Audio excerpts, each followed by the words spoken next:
Captain Taylor of the spaceship is recording a report about his intergalactic journey. For the spacecraft crew, only 6 months have passed since the beginning of their flight, while on Earth, 7 centuries have gone by. After leaving a message to the new generation of Earthlings, Taylor joins his team and enters a hibernation chamber that plunges him into a deep sleep. Over time, the spaceship crashes on an unknown planet, awakening Taylor and his partners, Landon and Dodge, from their long slumber.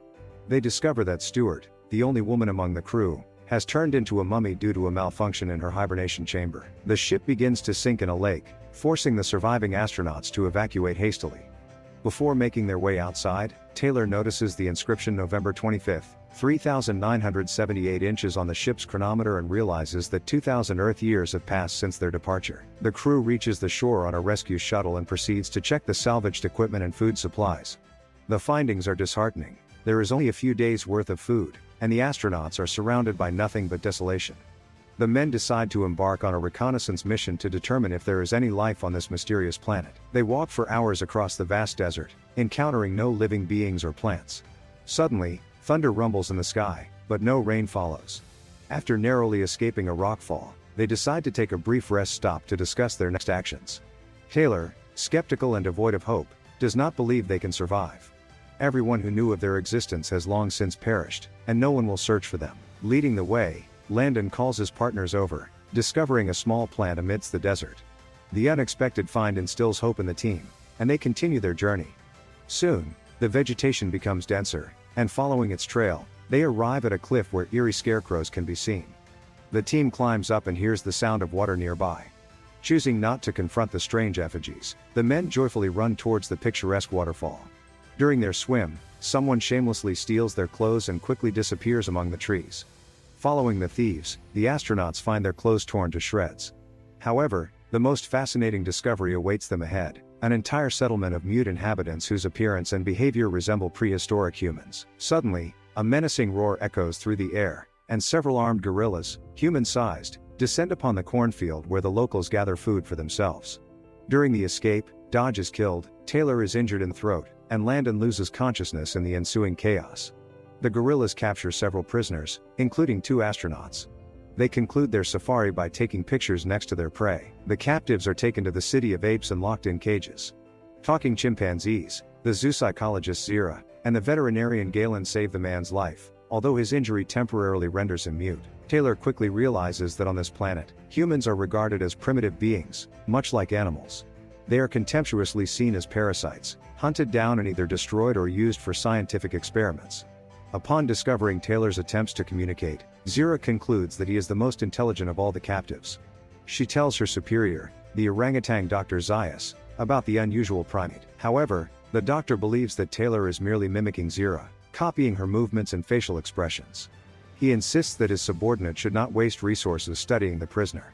The zoopsychologist arranges for a beautiful woman to be placed in Taylor's cell, hoping for a successful mating between them. During a group outing, Zira decides to introduce her protege to her husband, Cornelius.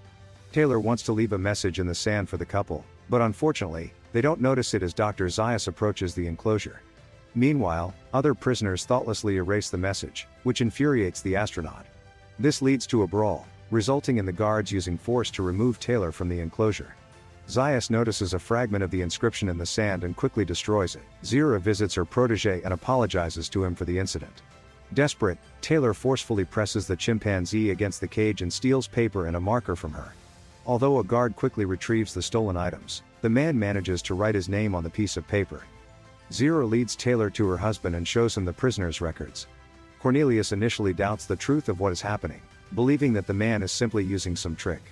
But the man continues to consciously answer all the questions posed to him. He wants to find out from the chimpanzee what happened to his companion Landon, but they do not know his fate.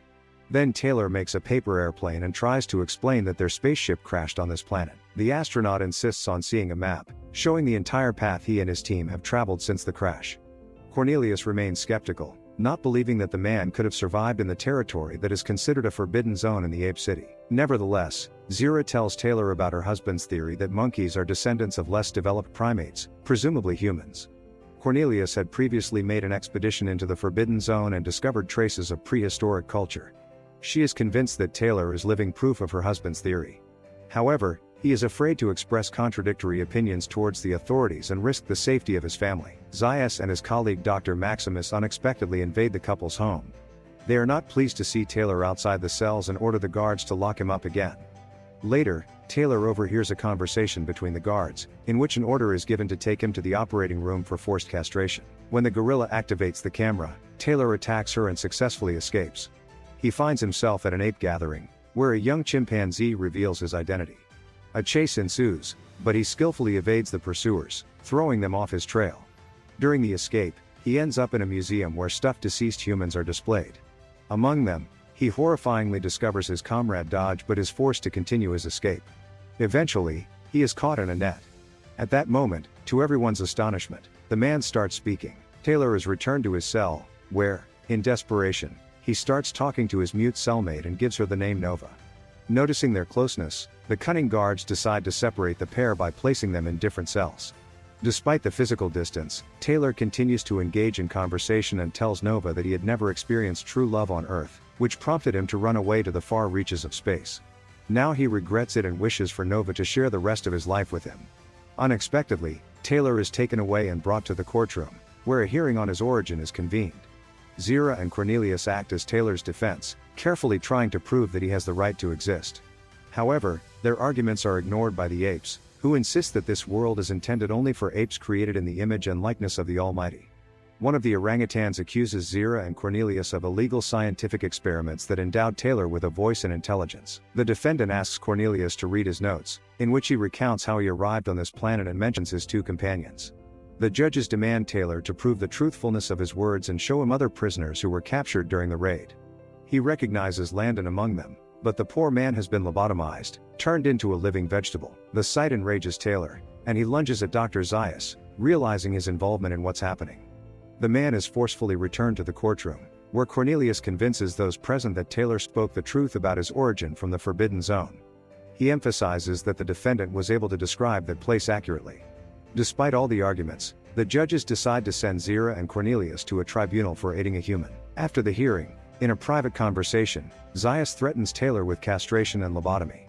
The doctor suspects that beyond the Forbidden Lands, there is a whole tribe of people capable of speaking, and he accuses Taylor of intentionally hiding his origin. Failing to obtain the desired answer from the defendant, Zaius sends him back to his cell. At night, a chimpanzee named Lucius comes to the prison and tells the guard that he has received orders from the leadership to transfer Taylor to the zoo. When the gorilla is distracted by reading a fake order, Lucius and Taylor seize the opportunity and attack him. It turns out that Lucius is Zira's nephew, who came to free him and Nova at the request of their aunt. Together with Zira and Cornelius, they set off for the Forbidden Zone, where the last expedition of scientists took place. Cornelius and Zira seek to find evidence that in the past, a completely different civilization inhabited these lands. This will help challenge all the laws that have been imposed by ape authority for centuries. Enjoying his newfound freedom, Taylor finally shaves off his overgrown beard, which puzzles the hairy apes. Suddenly, gorillas led by Dr. Zaius emerge on their trail. A shootout ensues, but Taylor holds the soldiers at bay, threatening to shoot the doctor. In turn, Zaius warns the scientists that their actions could condemn them to hanging and urges them to reconsider. Later, he reluctantly agrees to accompany them to the cave of prehistoric artifacts to refute their theories. Inside, Cornelius reveals the remnants of a technologically advanced human society that preceded the ape history. Taylor discovers among the items dental prosthetics, glasses, and a heart valve. But the most astonishing discovery is a talking baby doll. Nonetheless, Zaius stubbornly refuses to acknowledge that humans can be rational beings. He insists that a family of apes previously inhabited the cave and left behind all these items. In his opinion, unexpectedly, a barrage of gunshots is heard outside. The gorillas have decided to attack Lucius. Taylor saves his life and takes Zaius hostage.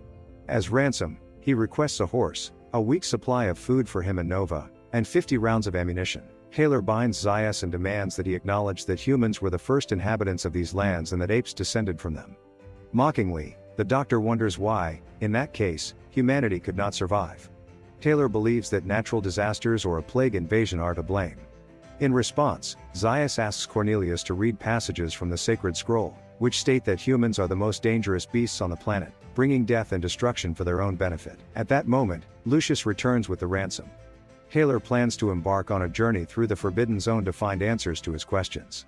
Thanking his friends for their help, he hops on the horse with Nova. As a parting remark, Zaius confesses that he has always known about the ancient human civilization.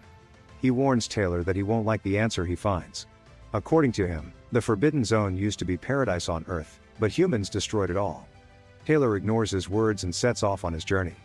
After being released, Zaius orders the cave to be sealed to destroy all evidence.